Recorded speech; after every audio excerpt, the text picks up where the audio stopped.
Hello বন্ধুরা, আজ আমি তোমাদের সাথে শেয়ার করছি দারুণ স্বাদের লাউ পাতায় কাকিলা পাতুরি। এই মাছটা ছোটোবেলা আমরা অনেক খেয়েছি, এখন পাওয়া যায় না বললেই চলে। অনেক দিন পর কর্তা বাজারে গিয়ে মাছটা পেয়েছে, তাই নিয়ে এসছে। মাছটাকে আমি কেটে ধুয়ে নিয়েছি, মিক্সার জারে কয়েক কোয়া রসুন, কিছুটা আদা, কয়েকটা কাঁচা লঙ্কা পেস্ট করে নিয়েছি।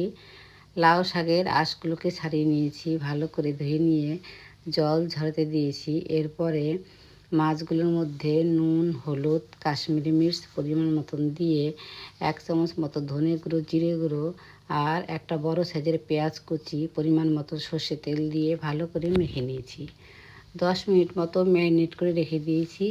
কড়াতে সর্ষে তেল অল্প গরম করে এরপরে পাতাগুলোকে এক এক করে সাজিয়ে দিয়েছি, মাছগুলোকেও এক এক করে দিয়ে দিয়েছি। মাছ রাখার থালাটাকে একটু ধুয়ে জলও দিয়ে দিয়েছি। উপরে পাতা দিয়ে ভালো করে ঢাকা দিয়ে দিয়েছি। উপর থেকে একটু নুন ছড়িয়ে দিয়েছি যাতে লাউ শাকের মধ্যেও নুনটা ভালোভাবে যায়।